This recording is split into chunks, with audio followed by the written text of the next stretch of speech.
Still pushing papers at some desk job, Sarah. Jessica's voice carried across the reception table deliberately loud enough for everyone to hear. The champagne sloshed in her glass as she gestured dismissively toward me. Everyone laughed. I was the family joke. The spinster older sister, 36 and alone. I smiled, keeping my expression neutral. Actually, Jessica, I fly helicopters. Combat rescue. She rolled her eyes drunk on champagne and attention. Oh, right. What's your tough girl call sign then? Steel Phoenix. The room continued chattering, but her groom Nathan, a Navy SEAL I'd never met, went completely still. His face drained of color as he stared at me like he'd seen a ghost.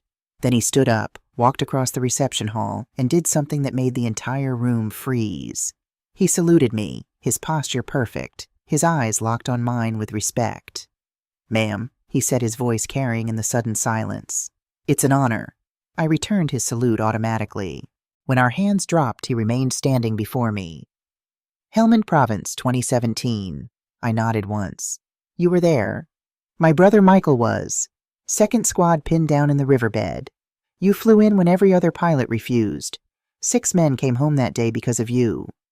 Across the room, Jessica's face had transformed from mocking amusement to something ugly and raw. Her perfect day had been hijacked. The spotlight had shifted, and for once in our lives, it wasn't shining on her. I was 12 when I learned where I stood in our family. I'd placed my report card in front of my father at the kitchen table. 6 subjects, 6 A's. Dad glanced at it for 3 seconds, nodded once and said, "That's what we expect from you, Sarah," then returned to his newspaper. 2 days later, Jessica came home with her report card, a B+ in math surrounded by C's. Mom squealed with delight. "Jessica, you brought your math grade up. Oh, sweetheart, we're so proud of you." That weekend, we had Jessica's favorite meal to celebrate. I sat at that table pushing food around my plate and understood something fundamental about my place in this family. Jessica was celebrated for trying. I was only noticed when I failed. The pattern repeated in countless ways. When Jessica made cheerleading after 3 attempts, my parents threw a party.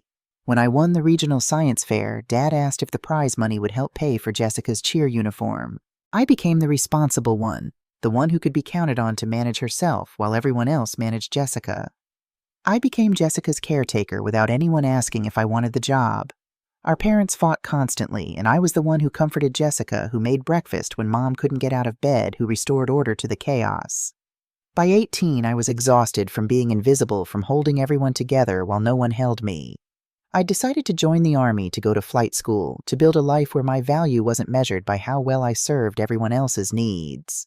The night I told my parents, Dad's face turned red. "The military, you want to abandon this family to go play soldier. That's the most selfish thing I've ever heard." Mom started crying immediately. "How could you do this to us, Sarah? We need you here. Jessica needs you." Jessica, 14 and more interested in her phone than the conversation, looked up just long enough to ask, "Does this mean you won't be at my graduation?" I left for basic training 2 months later. Dad didn't say goodbye. That was the day my father stopped calling me his daughter. The dinner service had finished when Jessica stood up, wobbling slightly from champagne. She started with the usual wedding speech gratitude, making everyone feel included in her happiness. People dabbed at their eyes. Mom cried. Dad beamed with pride. Then her gaze found me in the back corner, and something shifted in her expression that needed to establish hierarchy to remind everyone of their place in her world. "And of course," she continued, her voice taking on a teasing lilt, "I have to thank my big sister Sarah for being here. Everyone, my sister is a desk warrior for the military. She pushes papers somewhere safe while the real heroes do the fighting." She raised her glass in a mock toast. The laughter hit me like a physical blow. I felt my face flush as guests chuckled and nodded, as if Jessica had said something charming rather than cruel. I could have stayed silent, could have shrunk back into my corner as expected. But something in me refused to be erased this time. "I fly helicopters, Jessica. Combat rescue missions." The laughter died in awkward patches. Conversations faltered as guests realized Jessica hadn't been joking about something funny. She'd been mocking something real. But Jessica, drunk on attention, couldn't read the shift. She rolled her eyes dramatically. "Sure, Sarah, whatever you say." She waved her hand dismissively and turned back to the crowd with a bright smile. Someone at a nearby table asked loud enough for others to hear, "Wait, you're Army Aviation, what's your call sign?" I hesitated. Call signs weren't something you advertised to civilians, but I was tired of being invisible, tired of letting Jessica rewrite who I was to make herself feel bigger. Steel Phoenix. The words rippled through the crowd, and I saw the exact moment they reached those who understood what they meant. An older man wearing a Marine Corps veteran's cap went completely still, then stood up and began to clap slow measured claps, each one distinct and weighted with meaning. A woman with a Navy veteran's pin joined him. Then a younger man with military bearing rose from his seat. Within 30 seconds, a dozen people were standing and applauding, the energy shifting from celebration of a bride to recognition of something far bigger. Jessica's face went from glowing to confused to irritated. She was still standing at the head table, microphone in hand, and suddenly no one was looking at her anymore. They were looking at me. Then Nathan moved. Every eye turned to him as he stepped down from the head table and began walking toward me. Without a word, without even glancing at Jessica, he stopped in front of my table and rendered a formal military salute. "Thank you for your service, ma'am," he said. His voice carried to every corner of that silent room, raw and genuine. My body responded before my mind caught up. I snapped to attention and returned his salute with the same precision and respect. For a moment, we stood there, two veterans acknowledging each other in the language we'd both learned in service to something bigger than ourselves. Then the room exploded in applause. People surged to their feet, some wiping their eyes. Phone cameras appeared, recording this moment that had somehow become more memorable than any planned wedding tradition. Nathan stepped closer, his voice low enough that only I could hear. "Helmand Province, August 2017. You saved 6 men that day, including my brother Michael. He died 3 months later in another op, but he lived long enough to tell me about the voice on the radio who promised she'd bring them home and did. He called you Steel Phoenix." I looked past Nathan to the head table where Jessica stood frozen, her face cycling through emotions too quickly to track. This was her wedding, her carefully orchestrated day where she was supposed to be the center of every story people would tell afterward. But the applause wasn't for her. The moment everyone would remember from Jessica's wedding wasn't the first kiss or the first dance. It was this, her groom saluting her sister. I left the reception shortly after slipping out while guests were still processing what they'd witnessed. I drove home in silence, windows down, letting the night air clear my head. By the time I pulled into my parking spot, I'd almost convinced myself that the evening would fade into family history. I was wrong. I woke up to 17 missed calls and 43 text messages. Every link led to the same thing: video footage of last night. Someone had recorded Nathan's salute, and that someone had posted it online. Within hours, it had spread across military communities and family circles. There were comments from strangers who felt they knew everything about our family dynamic from a 2-minute clip. This is what real respect looks like. The bride's face, though, followed by a laughing emoji. Imagine mocking a war hero at your own wedding. By afternoon, local news outlets had picked up the story. Local hero honored at sister's wedding after bride's mock. Navy SEALs touching tribute to Army pilot who saved his brother. Someone had dug into my military records. Articles detailed my service, my deployment history, the commendations I'd received. My call sign was becoming public knowledge. I declined every interview request and tried to return to my quiet civilian life, to my job flying medical transports. But the attention was suffocating. Reporters camped outside my building. Former soldiers reached out sharing stories about missions we'd flown together. My work email flooded with messages from strangers. The attention felt like the opposite of the invisibility I'd lived with my whole life, but it wasn't better. I hadn't asked for this. I just wanted to attend my sister's wedding, sit quietly in the back, and leave without causing trouble. 3 days later, my phone buzzed with a text from an unknown number. "We need to talk, not about the wedding, about Afghanistan, about what you did 8 years ago. You probably don't remember, but I do. Meet me." It was signed Nathan. My heart raced. What could he possibly need to tell me that was so urgent? I responded with a single word: "Where?" He suggested a cafe 40 miles outside the city. I drove there the next morning, hands tight on the steering wheel. The cafe was small and quiet, tucked into a strip mall. Nathan was already there, sitting with his back to the wall. "I'm sorry about what happened at the reception," he began. "I didn't mean to hijack Jessica's wedding, but when you said your call sign, something inside me just snapped. I couldn't let her mock you like that. Not you. You said this was about Afghanistan. He nodded slowly. Do you remember a mission in Helmand Province, August 2017? A SEAL team ambushed extraction under heavy fire. Everything inside me went still. I remembered. You don't forget missions like that, the ones where you know you're probably going to die, but you go anyway because 6 men are counting on you. The Taliban had the high ground firing from 3 positions, and the SEAL team was pinned down with nowhere to go. Every other helicopter had been grounded due to the intensity of the fire. I'd been the ranking pilot on duty. I'd made the call to go in. I pulled out 6 men, I said quietly. Barely made it out alive. My helicopter took 17 bullets.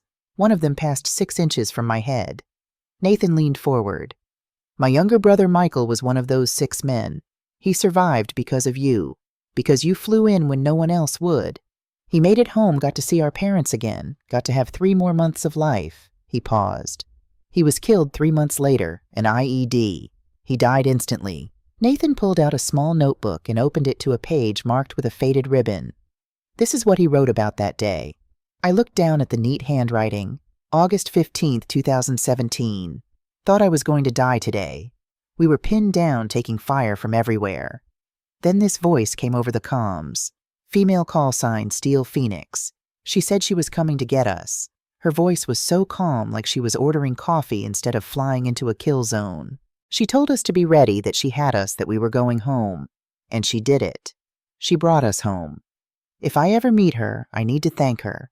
She gave me another chance at life. My vision blurred. I hadn't known their names, hadn't known what happened to them after I dropped them at the field hospital. They were just 6 soldiers I'd managed to save. But to Michael, I'd been the difference between dying in that riverbed and getting to live 3 more months.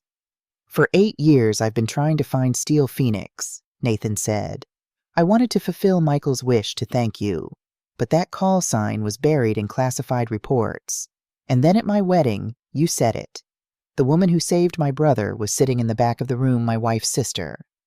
Why did you marry Jessica if you knew about her sister? His face darkened. I didn't know. I met Jessica 2 years ago. She never talked about you.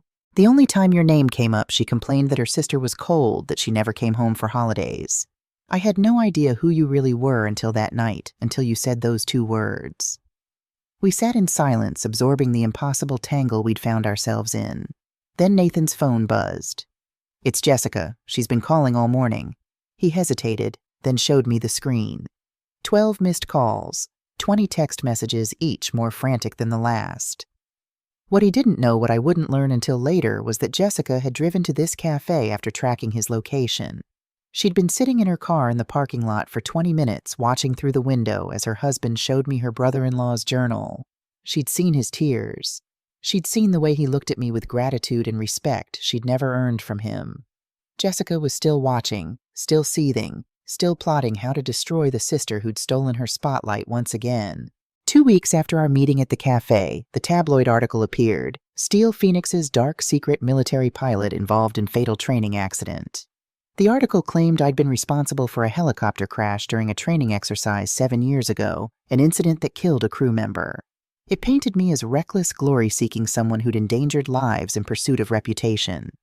The story included excerpts from my service records carefully edited to remove context, making my decisions look negligent. The truth was more complicated. There had been a training accident. A young specialist named Torres had died when our helicopter experienced catastrophic mechanical failure during a routine exercise. The investigation had lasted 4 months with every decision scrutinized. In the end, I'd been fully exonerated. The failure was traced to a maintenance error. I'd actually managed to prevent additional casualties by bringing the damaged aircraft down in a controlled crash. But none of that nuance appeared in the article, just the inflammatory headline and edited records that made me look incompetent. The source was listed as an anonymous family member, but I knew exactly who it was. Those service records were stored in boxes in my parents' attic documents I'd left behind when I moved out. Only Jessica would have had both access to those records and motivation to weaponize them. Only Jessica would know exactly which incident to distort, which moment from my past could be twisted into something damaging enough to destroy the reputation she resented so deeply. My employer called that afternoon. "Sarah, we're placing you on administrative leave pending our own review. I know you were cleared by the Army, but with the current media attention, we need to do our due diligence. I was grounded effective immediately. Former colleagues who'd reached out after the wedding video now avoided my calls. A training seminar uninvited me, citing unforeseen scheduling conflicts. I drove to my parents' house that evening, rage and desperation warring inside me. I needed them to admit what Jessica had done to stand up for me the way they'd never managed to before. Mom answered the door, looking defensive before I'd even said a word. I asked her directly if Jessica had taken those records, if she'd leaked them to the press. Mom's face tightened. I don't know what Jessica did or didn't do, Sarah. She's been very upset since the wedding. This wedding attention hurt her deeply. Can't you just let it go? The words hit me like a slap. My career was being destroyed, and my mother was asking me to let it go because Jessica's feelings were hurt. Dad stood behind her, silent as always, offering nothing. I realized I would never get what I needed from them. They would always choose Jessica's comfort over my justice. I was about to leave when I heard my mother say something strange. Your father tried to make it right, before he got sick. He tried, but she found it. What do you mean? What did Dad try to make right? Mom's eyes widened as if she hadn't realized she'd spoken aloud. Then her gaze shifted, becoming vague. Nothing. I'm just tired. But there was something in her expression that made me wonder if there was more to this story than I knew. The next morning, my phone rang. Ms. Reynolds, this is William Harrison. I'm an attorney who worked with your father. I think it might be time for us to have a conversation about your father's final wishes. Final wishes? My father's been dead for 5 years. I think you might find there's more to the story than you know. Could you come to my office tomorrow? It's a matter of some delicacy. I agreed, curiosity overriding caution. Harrison's office was in an old brick building downtown. He greeted me with a firm handshake and led me to a conference room where a manila folder sat on a polished table. Sarah, I knew your father for over 30 years. Robert was a good man, but he wasn't always equitable in how he treated his daughters. I think he recognized that toward the end of his life. Harrison opened the folder and withdrew a document. 3 weeks before your father's death, he came to me with this, a new will he wanted to execute quite different from the document that was filed with the probate court. It was a handwritten will leaving the family home to me, along with a substantial life insurance policy and my father's personal savings. To Jessica, he left a modest sum far less than what I was to receive. At the bottom was a note in my father's handwriting. My daughter Sarah has sacrificed for this family her entire life. She has given without asking for recognition or reward. While I cannot make up for all the times I failed to see her value, I can ensure that she is properly provided for now. Jessica has always received more than her fair share. It is time to correct that imbalance. The will was completely different from the one executed after his death, the one that had left everything to my mother and Jessica with only a small bequest to me. What happened to this document? I asked. Your father left this with me for safekeeping. He died before signing the final version. 3 days after his death, Jessica came to my office. She had another will, the one that was ultimately filed, and claimed it was your father's most recent document. She lied, I said. Harrison nodded. The document she brought had your father's signature, but I had concerns. It seemed odd that he would create a new will without consulting me, but I had no proof of fraud. He pulled another document from the folder, a photocopy of an insurance policy for $2 million with me listed as the sole beneficiary. Your father took out this policy 10 years ago. The beneficiary was always you, Sarah. But when he died, the insurance company received a change of beneficiary form shifting the payout to your mother and sister. The form had your father's signature, but with inconsistencies that troubled me. I stared at the insurance document at my name listed as the beneficiary of a policy I'd never known existed. $2 million that should have come to me. $2 million that had instead gone to my mother and Jessica. Why are you telling me this now? Because I made a mistake, Sarah. I should have investigated more thoroughly. When I saw that video from the wedding, when I read about the leaked service records, I recognized a pattern. Jessica has always taken what was yours. Harrison pushed the folder toward me. These are copies of everything I have. You'll also find the name of a forensic handwriting expert. I can't promise you'll recover what was taken from you legally. Too much time has passed, but at least you'll know the truth. I left with the folder clutched to my chest, feeling like I was carrying a bomb. Inside was proof that my father had tried to acknowledge me to balance the scales between his daughters. And Jessica had destroyed that last attempt, just as she'd tried to destroy my reputation with the leaked service records. I spent the night poring over the documents Harrison had given me, examining every detail of the handwritten will and insurance policy. My father's intentions were clear. He had wanted to right the lifelong imbalance between his daughters, to finally acknowledge the sacrifices I'd made. And Jessica had stolen that from me, just as she'd stolen everything else. The next morning, I called the forensic handwriting expert Harrison had recommended, Dr. Eleanor Winters. She agreed to examine the documents immediately. "Forgery cases fascinate me," she said over the phone, her voice brisk and professional. "Especially when they involve family members. There's usually a distinctive pattern. People who forge signatures of those close to them tend to mimic certain characteristics while missing subtle details." I drove to her office that afternoon, the original documents secured in a folder. Dr. Winters was a small woman with silver-rimmed glasses and meticulous movements. She examined the contested beneficiary form through a magnifying glass, comparing it to samples of my father's authentic signature from the handwritten will and other documents. After an hour of careful analysis, she looked up at me over her glasses. "This is a forgery," she stated with absolute certainty. "A skilled one, but definitely not your father's signature. Notice the pressure points here and here." She pointed to specific areas with a pencil. "Your father pressed harder at the beginning of his strokes. The forger pressed harder at the end. It's a subconscious pattern almost impossible to fake." "Can you put that in writing?" I asked. "Something official I could use legally." "Already drafting my report," she replied, turning to her computer. "I'll have it for you tomorrow. But Sarah," she removed her glasses, "you should know that forgery cases, especially involving wills and insurance policies, are extremely difficult to pursue after so much time has passed. The burden of proof will be substantial." I nodded, already aware of the challenge ahead. "I know, but I need the truth documented even if I never use it in court." With the handwriting expert's preliminary confirmation, I felt a surge of both vindication and anger. I had proof now, real, tangible evidence that Jessica had not only deliberately humiliated me and tried to destroy my reputation, but had actually committed fraud, stealing money that should have been mine. The question now was what to do with this information. I decided to consult a lawyer who specialized in estate fraud. Patricia Chen had a reputation for taking on difficult cases, especially those involving family disputes. Her office was modern and sleek, a sharp contrast to Harrison's traditional space. "Let me be frank," Chen said after reviewing the documents and Dr. Winters' preliminary report.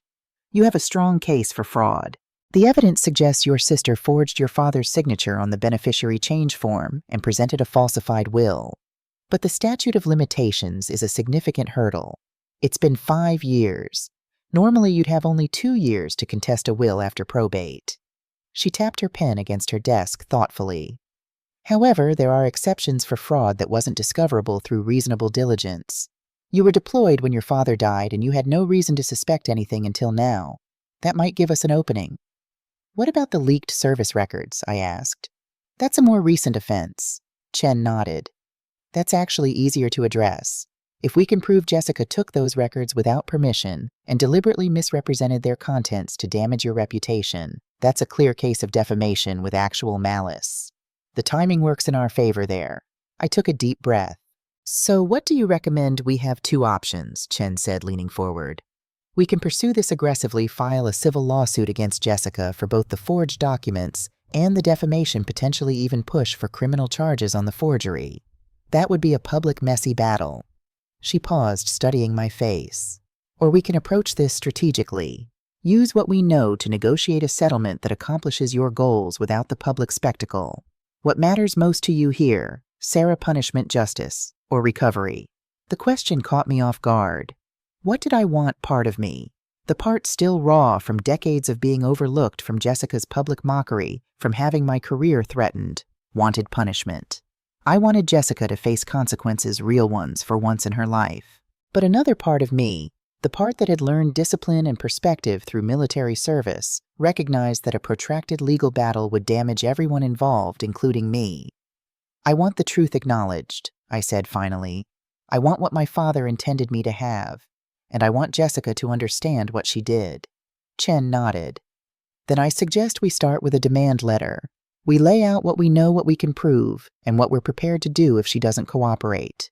We offer a settlement that returns the contested assets to you, and requires her to publicly retract the false allegations about your military record.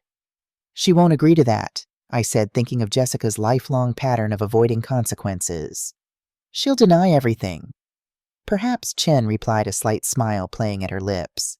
But people tend to become remarkably cooperative when faced with irrefutable evidence of felony fraud, especially people with something to lose. As I left Chen's office, my phone rang. It was Nathan. Sarah, we need to talk, he said, his voice tense. Something's happening with Jessica. She's been making calls, acting secretive. I think she's planning something else against you. My grip tightened on the phone. I know about the will, Nathan. I know what she did. There was a long silence on the other end. What will, he asked finally. My father left me the house and a $2 million insurance policy. Jessica forged documents to steal it all after he died. The words came out cold and flat, stripped of emotion. Another lengthy pause.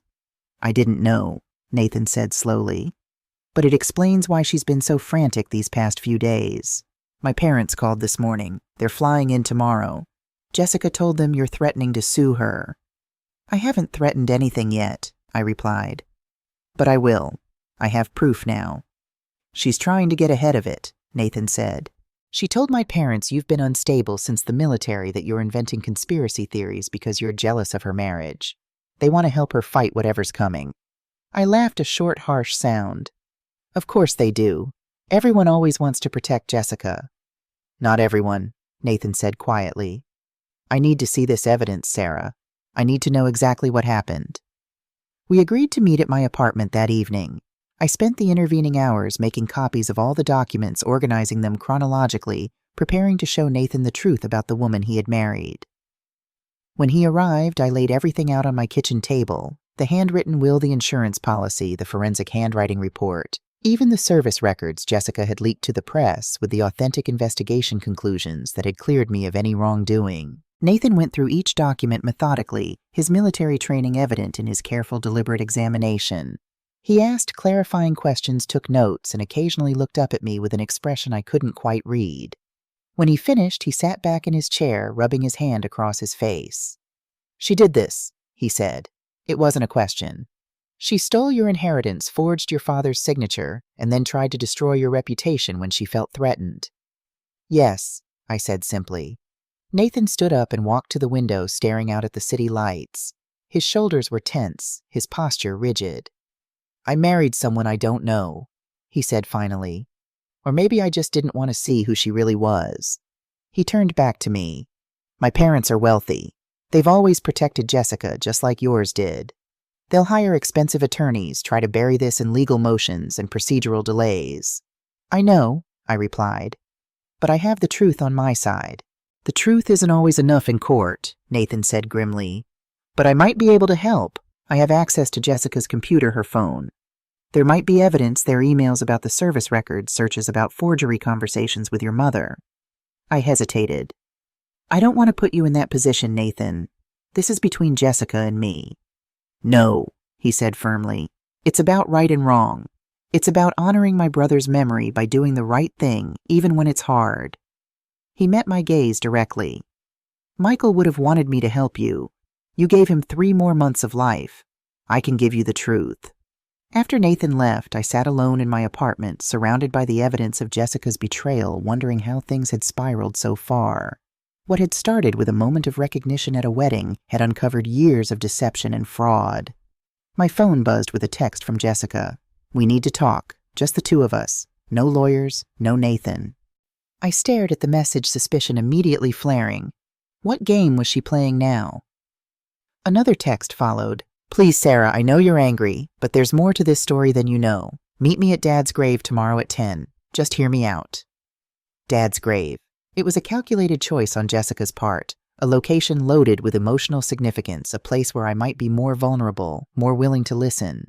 It was exactly the kind of manipulation she'd perfected over the years. And yet part of me wanted to go, needed to go. Perhaps it was time for a final confrontation, for Jessica to look me in the eye and explain why she'd done what she'd done, why she'd taken so much from me. I texted back one word, fine. That night I barely slept. I kept thinking about my father, about the will he'd written in his final weeks, about his belated recognition of everything I'd sacrificed. I thought about Jessica growing up in his shadow, always praised, always protected, never having to earn anything. And I wondered if, had our positions been reversed, I might have become someone like her. Someone who took without thinking, who expected the world to bend to accommodate her needs. No, I decided, we made our choices. Jessica had chosen greed and deception. I had chosen service and sacrifice. We were who we had decided to become. The cemetery was quiet in the morning light, dew still clinging to the grass, as I walked the familiar path to my father's grave. I'd visited only a handful of times since the funeral, my complicated relationship with him making grief a tangled, uncomfortable process. Jessica was already there, standing by the headstone.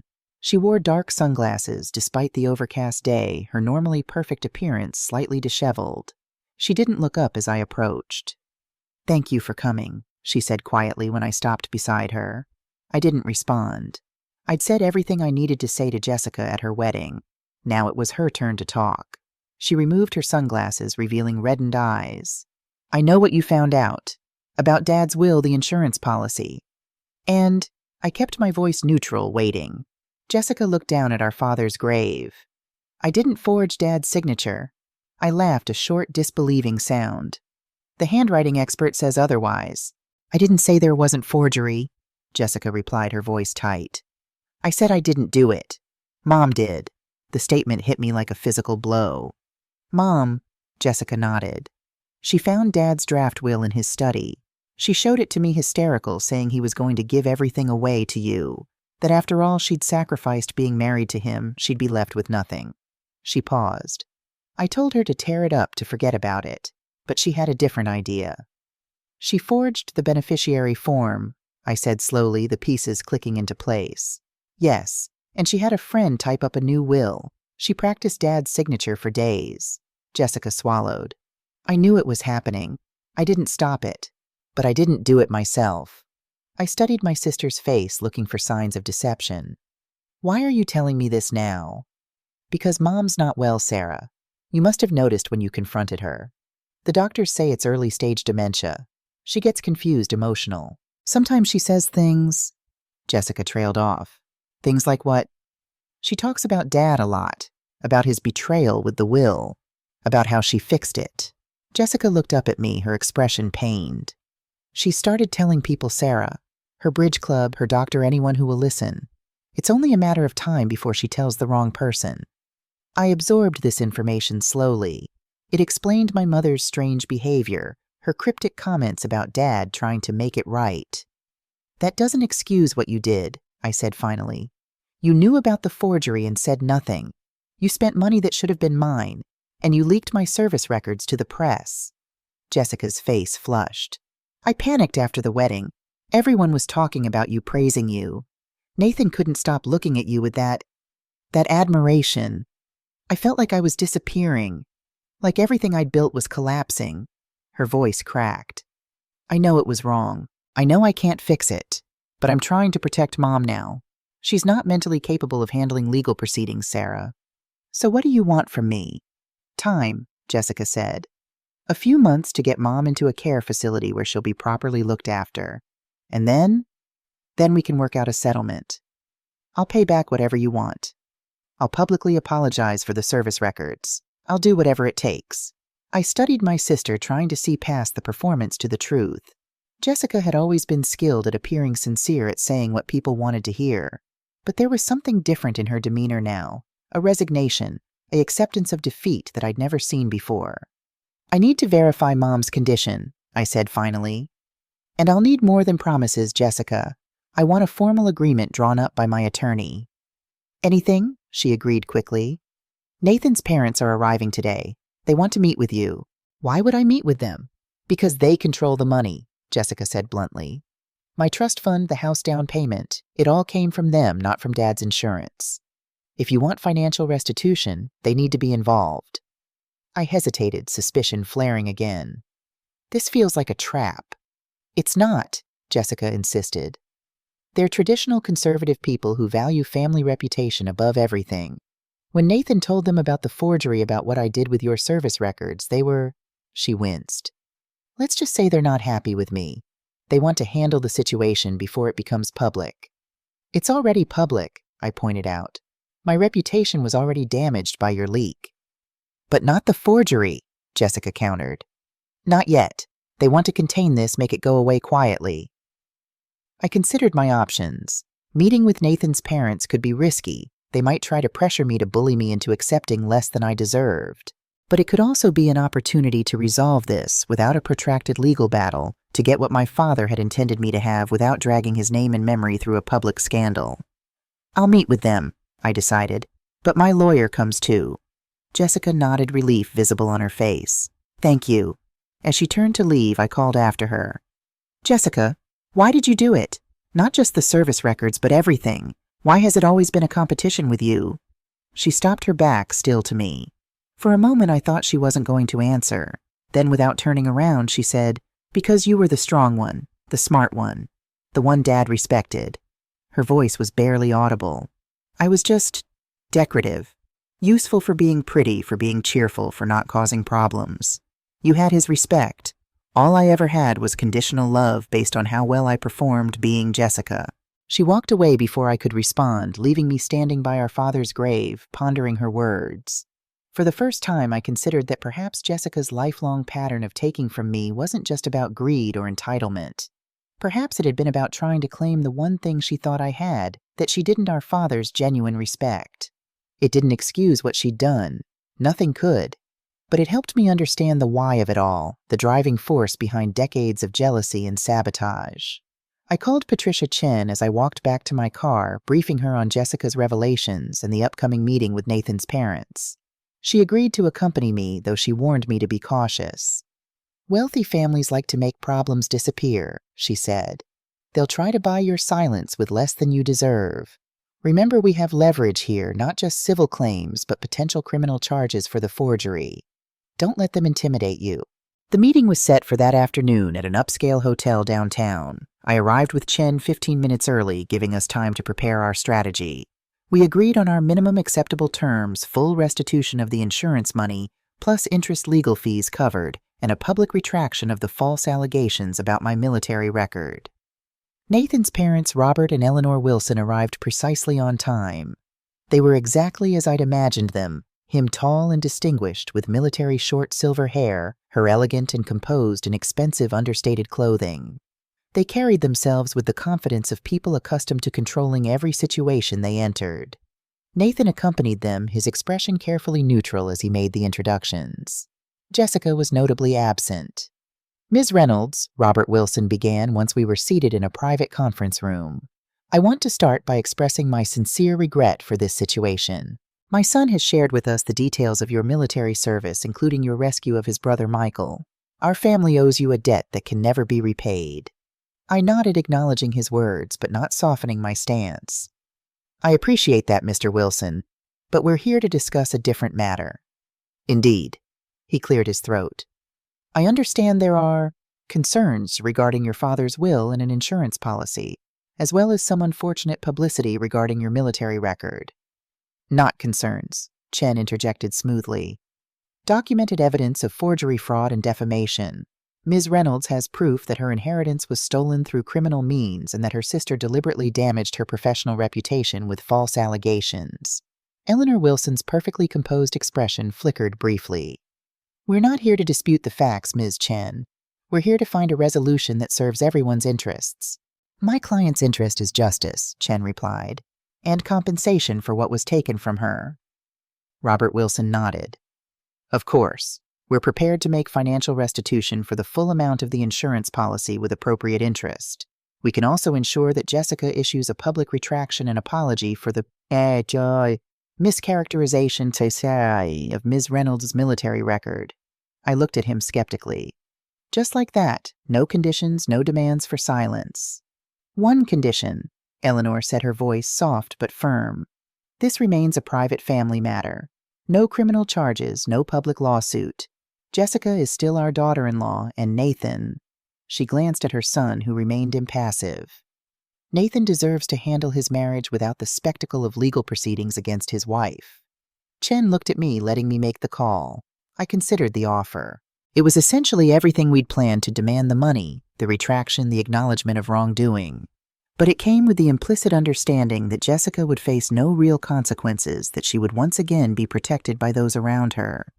Yet pursuing criminal charges would mean a lengthy public battle that would expose not just Jessica, but also my mother, whose deteriorating mental state made her both culpable and vulnerable. It would mean dragging my father's name and legacy through a humiliating public scandal. It would mean subjecting myself to more scrutiny, more exposure, more time spent dwelling in the past rather than building a future. "I want one more thing," I said finally. "A trust fund established for my mother's care, enough to ensure she has proper medical attention for the rest of her life, regardless of what happens between Jessica and Nathan." Robert Wilson raised an eyebrow, clearly surprised that my additional demand was for my mother rather than myself. "That can be arranged." "Then we have a deal," I said, extending my hand. "My attorney will draw up the agreement." As we worked through the details, I caught Nathan watching me, a question in his eyes.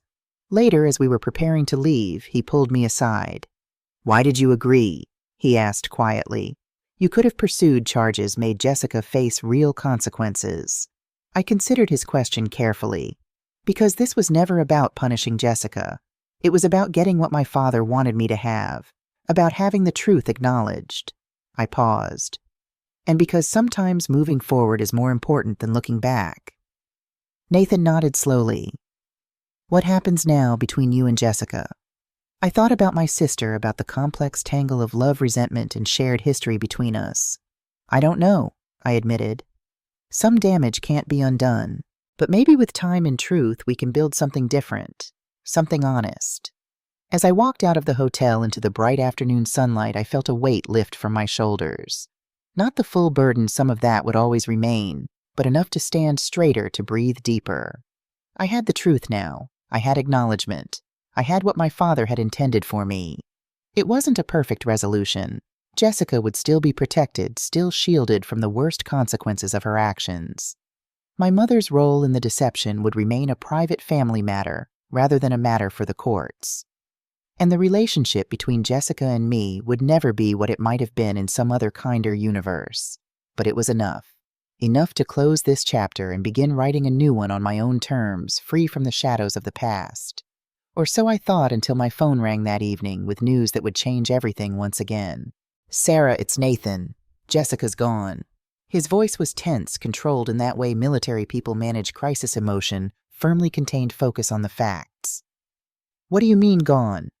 "She took her passport, her jewelry, emptied her personal bank account. Left a note saying she needs time to think. Her phone's off. Her credit cards haven't been used." He paused. "She left right after the meeting with my parents. I think she's running from the agreement." I closed my eyes, not surprised, but still disappointed. Of course she is. Jessica never faces consequences if she can avoid them. "My parents are furious," Nathan continued. "They were willing to protect her, to pay for her mistakes, but this disappearing, potentially embarrassing the family, this crosses a line for them." "What does this mean for our agreement?" I asked, already suspecting the answer. "It's complicated. They still want to resolve this quietly, but they're now more concerned about protecting the family name than protecting Jessica." His voice lowered. "They want to meet again. Tomorrow morning. They're prepared to offer a different arrangement." The new meeting had a completely different atmosphere. Robert Wilson's cordial diplomacy was replaced with cold efficiency. Eleanor's composed elegance had hardened into something more severe. They were no longer negotiating to protect their daughter-in-law. They were conducting damage control. "Ms. Reynolds," Robert began without preamble, "Jessica's actions have changed our perspective on this situation. We still wish to avoid public litigation, but our priority now is resolving this matter conclusively." "What are you proposing?" Chen asked, her pen poised over her legal pad. "Full restitution of the insurance policy with interest as previously discussed. The trust for your mother's care also as agreed. A public statement acknowledging the false nature of the allegations regarding your military record." He paused. "And we're prepared to provide additional compensation for the emotional distress and professional damage you've suffered." I raised an eyebrow. "That's generous. What's the catch, Film?" Eleanor leaned forward. "In return, we require a comprehensive non-disclosure agreement. Nothing about Jessica's actions, the forgery, or Nathan's involvement becomes public. Ever." Her gaze was steel. And you agree to cooperate with whatever narrative we establish regarding Jessica's absence. Which would be what exactly? I asked. A private health matter, Robert supplied smoothly. Mental health issues requiring specialized treatment abroad.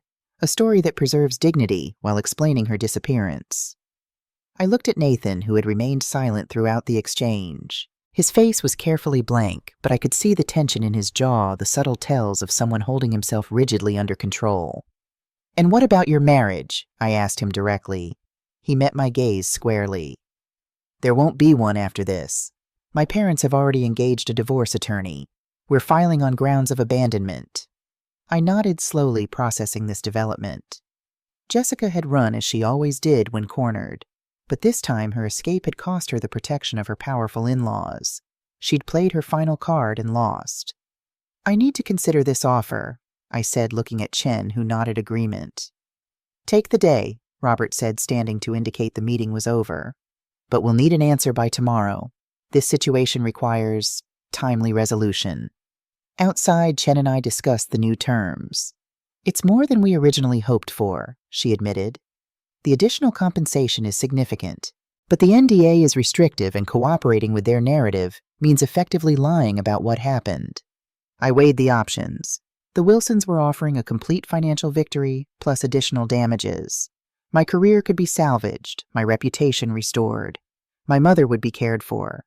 The truth would be acknowledged, if not publicly proclaimed. But something about it still felt unsatisfying, another round of burying the truth to protect someone who didn't deserve protection. What if there's another way? I said suddenly. Chen looked at me curiously. What do you mean? A way to accept their financial offer, but still have the truth acknowledged without technically violating an NDA? I explained my idea. Chen listened, her expression moving from skepticism to grudging admiration. It's creative, she conceded, and legally sound if carefully executed, but the Wilsons might not agree. Let's find out, I said. The next morning we presented my counterproposal. I would accept their financial terms and sign the NDA. I would cooperate with their narrative about Jessica's health treatment. But I wanted one addition. I would establish a foundation for female veterans transitioning to civilian life, funded partially by the settlement money. The foundation would be named for my father, with a mission statement, acknowledging his belief in balancing scales and recognizing invisible sacrifice. It wasn't a direct statement about what Jessica had done, but it was a public acknowledgement of the values my father had tried to uphold at the end of his life. It was truth encoded rather than buried. The Wilsons exchanged glances, obviously weighing the implications. Finally, Robert nodded. Acceptable, with one condition. The foundation includes scholarship opportunities for young women interested in military medical careers, in memory of those who didn't come home, including Michael Wilson. Nathan looked up sharply at his father's words, surprise and something like gratitude crossing his face. Agreed, I said immediately. We signed the papers that afternoon. The Reynolds Wilson Foundation for Veteran Support would be established within 6 months, with initial funding from the settlement and ongoing contributions from the Wilson family. My father's legacy would live on, not in the form he'd originally intended, but in a way that honored his belated recognition of sacrifice and service. As for Jessica, she remained gone. Rumors circulated about a private treatment facility in Switzerland carefully planted by the Wilson family public relations team. Nathan filed for divorce, and the proceedings moved forward without Jessica's participation.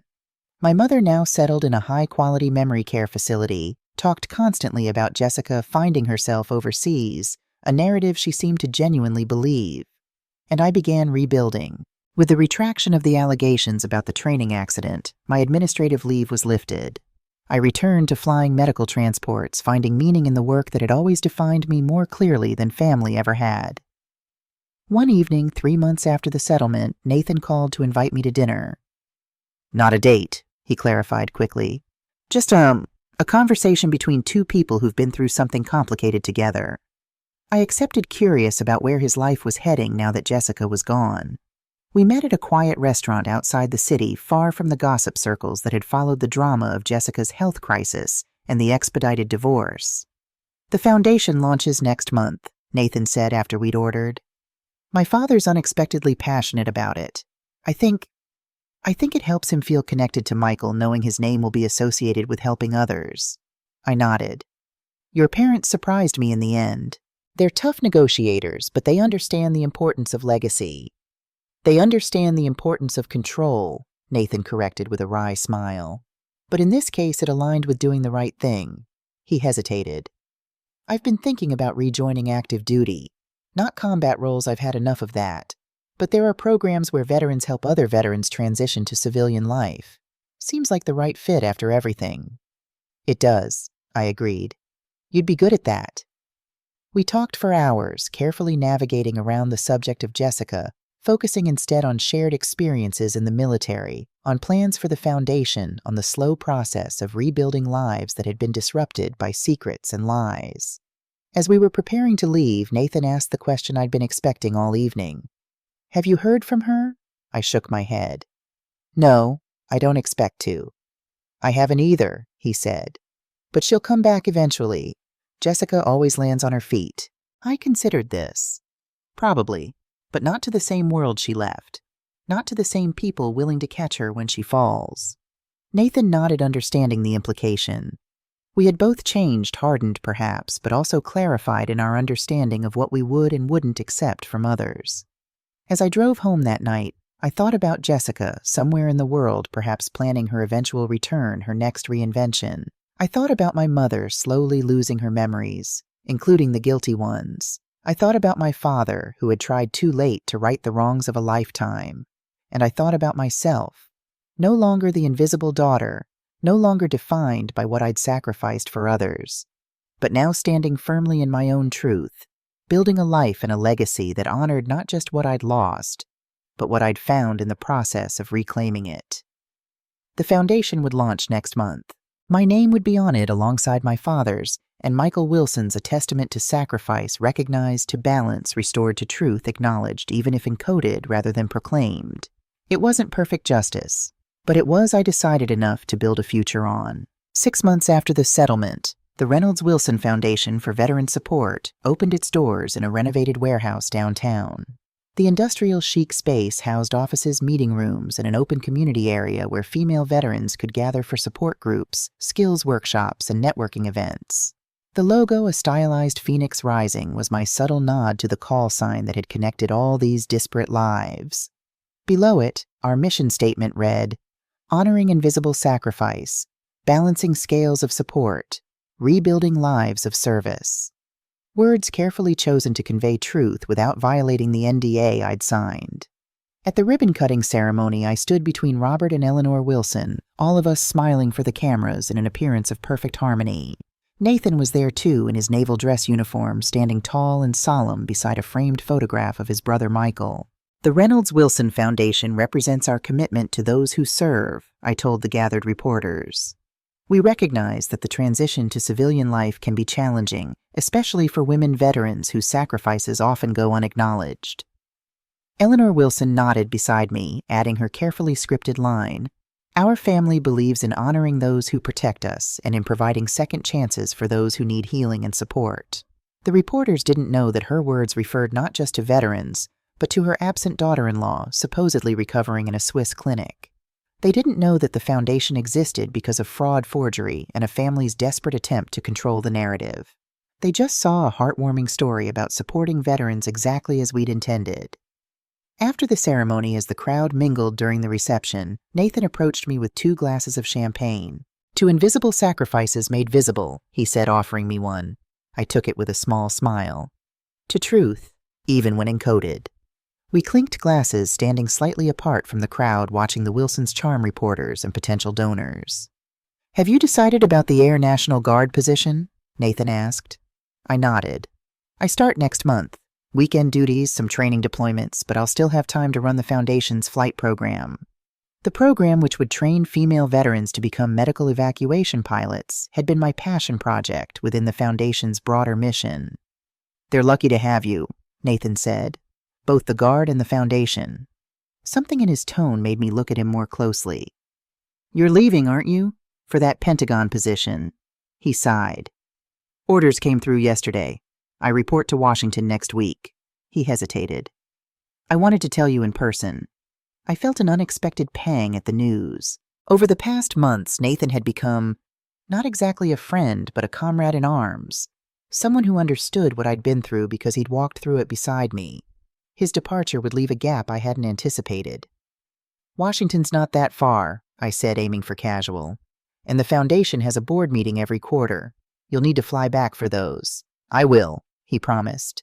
Then more hesitantly, "And maybe other weekends, too, if there's a reason." Our eyes met, and in that moment I recognized the potential simmering between us, the possibility that had been carefully contained while we navigated the complicated aftermath of Jessica's deception. With Nathan moving to Washington with the divorce finalized with the Foundation established, some of those complications were falling away. Before I could respond, Robert Wilson approached, ending the moment. "Sarah, there's someone I'd like you to meet. Claire Donovan from the Veterans Affairs Office. She's interested in potentially partnering with the Foundation." I nodded, setting down my champagne. "Of course." As I followed Robert, I glanced back at Nathan. He raised his glass slightly, a promise in his eyes. We'd continue this conversation later. There was time now, time to explore possibilities without the weight of the past pressing down quite so heavily. The Foundation's first year exceeded all expectations. We helped over 200 female veterans transition to civilian careers, provided housing assistance to dozens more, and launched the flight training program with an inaugural class of 10 women, all with experience in military aviation, all seeking new purpose in civilian medical transport. I split my time between the Foundation, my Air National Guard duties, and occasional civilian flights. The rhythm of my days was demanding but fulfilling, each role connecting to the others in ways that made me feel whole and purposeful. Nathan visited from Washington once a month officially for Foundation business, but increasingly for personal reasons as well. We moved cautiously, both aware of the complicated history that connected us, but drawn together by mutual respect and understanding that deepened with each visit. Then, 13 months after the Foundation's launch, Hurricane Maria formed in the Atlantic. A Category 4 monster, it gathered strength with terrifying speed, taking forecasters by surprise as it changed direction and headed for the Carolina coast. I was at the Foundation when the call came. Lieutenant Colonel Martinez, my former commanding officer from Afghanistan, now coordinating civilian emergency response for the National Guard. "Reynolds, we're activating the Civilian Rescue Pilot Network. Every qualified pilot with search and rescue experience is being called in. This is going to be bad." I didn't hesitate. "I'm on my way." Within hours, I was at the command center being briefed alongside other civilian pilots who'd been called up for emergency response. The situation was dire. Evacuations had started too late, floodwaters were rising faster than predicted, and thousands of people were trapped in areas already inaccessible by ground. "We'll be coordinating with Coast Guard and National Guard units," Martinez told us, pointing to areas on the map. "Priority evacuations are hospitals, nursing homes, and stranded families with medical emergencies. Weather conditions are deteriorating rapidly. This is high-risk flying, people. No shame in declining a mission if you assess it's beyond your capabilities." I studied the map, already mentally plotting routes and calculating fuel requirements. This was what I'd trained for, what I'd done in combat zones under even worse conditions. I could make a difference here. As we prepared to deploy, my phone rang. It was Diane, the Foundation's office manager. "Sarah, I just got a call from a shelter in Brunswick County. They're flooding and need emergency evacuation. I wouldn't bother you, but it's Jessica. She's there." My hand froze on the zipper of my flight suit. "Jessica's back. Since when?" "I don't know," Diane said. "The caller said she's been volunteering at the shelter for a few weeks. They're on the second floor now with 6 children whose parents got separated in the evacuation. The water's coming in faster than predicted, and official rescue is prioritizing hospitals." My mind raced. Jessica back in the country without telling anyone. Jessica volunteering at a shelter instead of living the privileged life she'd always cultivated. Jessica now trapped with children depending on her. "Text me the exact coordinates," I said. "I'll relay it to command." I found Martinez at the operations table. "Sir, I have intel on a shelter in Brunswick with children trapped on the second floor, requesting permission to divert for evacuation." He glanced at the coordinates I showed him. "That's not on our primary list, Reynolds. It's in the path of the worst wind shear. Too risky with current conditions." "I can do it," I said firmly. "I've flown worse in Helmand." Martinez studied me for a long moment, then nodded once. "Take Stevens as your co-pilot. He's got mountain rescue experience good with stressed civilians. But Sarah... He gripped my arm. If conditions deteriorate beyond parameters, you abort. That's an order. We're not losing pilots today. Understood, sir. As I headed toward my assigned helicopter, I sent a quick text to Nathan. Jessica's back, trapped in hurricane shelter with kids. I'm going to get her. His reply came seconds later. My SEAL team is deploying for water rescue, sending coordinates to their commander. We'll back you up on the ground. Be safe. The takeoff was rough wind already picking up as the hurricane's outer bands reached land. Stevens, my co-pilot, gripped his armrest, his face pale despite his experience. The sky had turned an ominous greenish-gray, and rain lashed against the windscreen in violent bursts. Conditions are deteriorating faster than forecast, Stevens said, checking the weather radar. Wind shear increasing at lower altitudes. We've got a window, I replied, focusing on maintaining our heading as the helicopter bucked in the gusting winds. We get in, load the evacuees, and get out before the worst hits. As we approached Brunswick County, visibility dropped dramatically. Rain hammered the windscreen, and wind gusts threatened to push us off course with each passing minute. I flew by instruments more than sight, relying on years of training and experience to keep us stable in conditions that would have grounded most civilian pilots. There, Stevens pointed to a building emerging from the swirling gray. That's the shelter. I could see immediately that the situation was worse than reported. The building, a former elementary school, was already partially submerged. Water had reached the second-floor windows on one side, and the roof where evacuees would need to board was being battered by wind and debris. Command, this is Phoenix 1, I radioed Mand. Shelter is compromised, requesting water rescue backup for extraction. We'll attempt rooftop evacuation if structure remains stable. Roger, Phoenix 1. Navy SEAL Unit Echo is en route to your coordinates. ETA 8 minutes. 8 minutes. I studied the roof, calculating risks. The wind was gusting to 60 knots, well beyond safe hovering parameters. The roof itself was flat but small, leaving minimal margin for error. And if the building's structural integrity was compromised by flooding, the rooftop could collapse under the helicopter's downwash. But on that roof stood 7 figures, 6 small ones clustered around a taller one I instantly recognized as Jessica. Even from this height, through rain-streaked windows, I knew my sister's stance, the way she held herself. She was sheltering the children, using her body to block the worst of the wind and rain from the smallest ones. We're going in, I decided. Prepare for rooftop extraction. Stevens looked at me like I was insane, but began the pre-landing checklist without argument. As we descended toward the roof, the full force of the wind hit us, buffeting the helicopter violently. Maintaining a stable hover in these conditions was like trying to balance on a knife edge during an earthquake. 50 feet above roof, Stevens called out, wind shear increasing. I fought the controls, making constant micro-adjustments as the helicopter pitched and yawed. Through the windscreen, I could see Jessica looking up, shielding her eyes against the rain, recognition dawning on her face as she realized who was piloting the helicopter. 20 feet debris warning 3 o'clock. I glimpsed it in my peripheral vision, a piece of roof torn loose from a nearby building hurtling toward us like a missile. I banked sharply, narrowly avoiding collision, then fought to restabilize our hover. Command, this is Echo Team, a new voice crackled over the radio. We have visual on Phoenix 1, approaching shelter from south side, standing by for rooftop assistance. Through the rain, I could make out 2 inflatable boats approaching the building Navy SEALs at the controls, fighting the current to maintain position below the roofline. Echo Team Phoenix 1, will hover for extraction. Your team transfers evacuees from roof to helicopter. Children first. Roger, Phoenix 1, beginning ascent to roof now. I watched as the SEALs deployed climbing equipment, scaling the side of the building with practiced efficiency despite the wind and rain. They reached the roof immediately, organizing the evacuees, preparing the children for transfer. Jessica stood back, helping the SEALs secure harnesses around the children, but clearly ensuring she would be the last evacuated. I couldn't hear what she was saying, but I could see her crouched at eye level with the smallest child speaking calmly, probably explaining what would happen next. It was a side of Jessica I'd never seen before, composed in crisis, putting others before herself. For a moment, I wondered if the hurricane had somehow transported me to an alternate universe where my sister was a different person entirely. The evacuation proceeded with agonizing slowness. Each transfer was a battle against wind and physics, requiring precise coordination between the SEALs on the roof and Stevens guiding them into the helicopter. One by one, the children were brought aboard, wet and terrified but safe. Finally, only Jessica remained on the roof with 2 SEALs. As they prepared to secure her harness, a violent gust hit the helicopter, forcing me to compensate with a sharp adjustment that sent us drifting momentarily away from the roof.